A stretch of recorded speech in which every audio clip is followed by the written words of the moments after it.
Are the Houston Rockets actually contenders? I like to rank the teams in certain categories. I think the problem with some of the NBA discussions is either a team is really trash and we should never talk about them, or they're going to win the championship. I think we need a middle of the road team, the teams that are kind of climbing in the ranking. I think the Rockets fit in that conversation perfectly. They got the coach, they got a lot of the perfect role players, they got some of the star players. They're in a perfect position to continue to rise. But are they ready to win it all this season? This video came up for me because the Rockets are currently on a winning streak, right? They've been dominating, winning a bunch of games, shot up to the second seed in the Western Conference. Now, this sounds good in theory, but one thing I always do when I hear teams have these big winning streaks is I want to look at how you got there. Who did you beat to get this winning streak?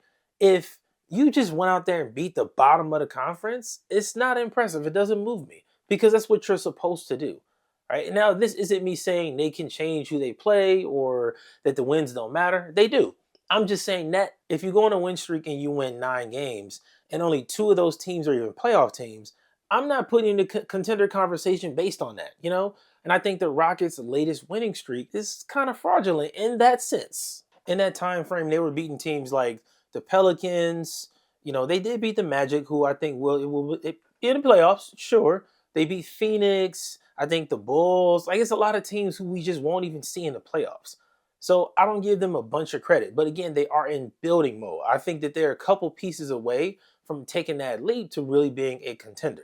Not only that, during that winning streak, a lot of those were home games as well. And I don't think it matters that much in NBA. Not like it's football, it's a totally different conversation. But it does play into it at some point. When you have that big home stretch of like 6 or 7 games at home, that's a lot, right? And so you're playing the bottom of the conference, you're playing at home. Those are games you should win, and they should be easy wins. So I'm not discrediting the wins, but let's just relax on the contender conversation. Now, the last few weeks of the season, they got to play Denver, the Lakers twice, the Clippers. They got to play a lot of teams that will be in the playoffs that are already solidifying themselves in a contender conversation. I think they even have a game against the Warriors left too. So now it gets real. Now we get to see what you're really, really made of. And I think the last 2 weeks of March and then the couple games the teams have in April before the playoffs start are super important because how you go into the playoffs matters so much. If you lose like 3 or 4 in a row, or you lose a bunch of close games, I've always felt like it just throws teams off. It's a mental thing, right? Where you might have the same stats or it could be around the same thing, but mentally you're not in the same mind frame because it's just not the same because you haven't been dominating. When you go into the playoffs with a consistent win streak and you beat the higher quality teams, even if you have a bad loss here or there, you get quality wins, that matters much, much more. So again, the Rockets had a perfect chance to really show what they're made of. Another issue I have with the Rockets and why I wouldn't say they're contenders is because of their style of play. Sometimes they can break down into the hero ball and you go get a bucket, you go get a bucket. And we know this, look at their assists ranking. They're like bottom of the league. And with the quality players they have, it should be at least mid tier, right? 15, 16 or something like that. But sometimes when you watch them play, it's like pickup. And I think this plays into the youth of the team, right? Because Ime Udoka is doing an incredible job with this team. But sometimes I think that they get into their mind of I'm the most talented guy out here. I'm the best hooper in the world. Nobody can stop me. And truthfully, I get it. Like sometimes I understand because some guys like Jalen Green, Fred VanVleet, sometimes when they're cooking, they are cooking and they can go. I'll give it to you. You can do that. But in the playoffs, whenever guys do that, they have a bunch of turnovers, a terrible shot percentage, like absolute abysmal shooting percentage. And then you can't foul hunt in the playoffs as much as you do in the regular season. The referees hold the whistle a bit more. They're a little more strict on the flopping and all of that stuff. So I think that could possibly hurt this team. Another issue with their offense is they're not shooting the three particularly well. Again, they're bottom five in the league in that as well. And I think the shooting, it doesn't matter as much in the playoffs. In the playoffs, when it comes to shooting, you need to be more, I think, get better shots versus making all of them. It's just about taking better shots because you have a better chance of making them. It's more important in the playoffs because you get less of those shots because teams are playing much harder defense. They're more focused. The game plan is more strict, right? When you play the same team for, every other day, 3 times in a row, that third game, it's like serious. Like, okay, this team knows exactly who you are, right? and you played them all season. So there's really nowhere to hide at that point. All your weaknesses come out. So if we know that you guys don't pass that well, you're not trying to get each other shots. And then when we do make you shoot the threes, you're at the bottom of the league in that percentage too.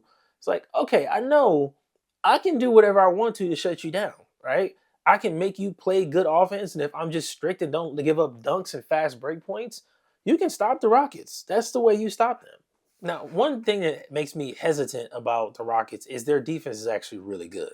Like that's why it's hard to say they're not a contender because they're top 5 in defense. But the offense can be so bad sometimes that I'm like, I don't know.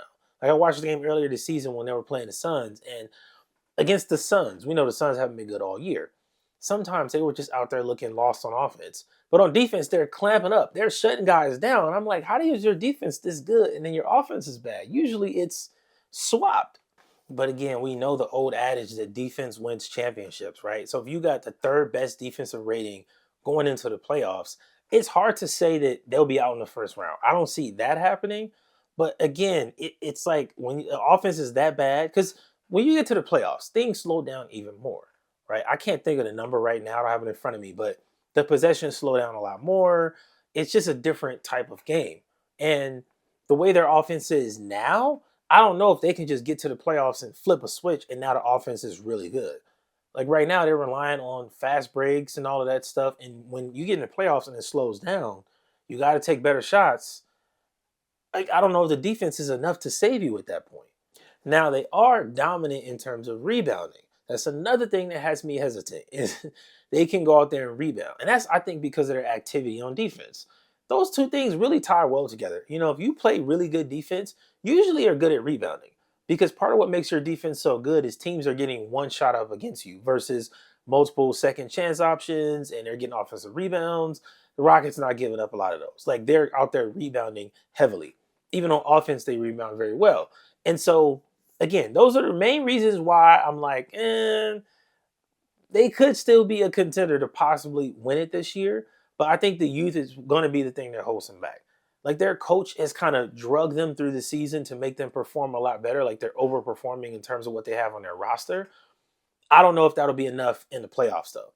Like I don't know if it's just me, but sometimes I look at Udoka and he's like getting out coached and it makes him like actually angry. Like I've seen him get into it with players and coaches, the officials, a lot, like more than once. Is it just me? Let me know in the comments if I'm tripping, because I've seen this happen more than one time, and it's just weird. Like it's weird for the energy I've seen from him on the sidelines at times.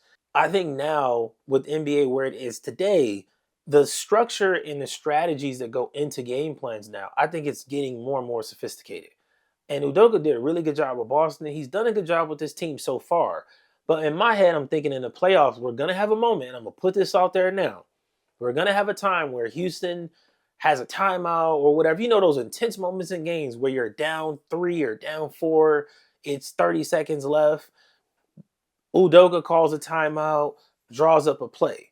Somebody's not going to execute. And we're going to look at him like, damn, coach, what did you call? And really it's on the players. You know, that's the kind of thing I could see happening to the Rockets. And it would not shock me. You remember how Memphis was 2 or 3 seasons ago? Where you just felt like Memphis is taking that next step there, that leap, where we're going to see Memphis going to go do it all. I feel like the Rockets are right there. And the interesting part about this phase is teams either go to that contender status and they continue to rise, or we see them fall off a cliff. I always put Sacramento in this conversation because I felt like Sacramento was making progress.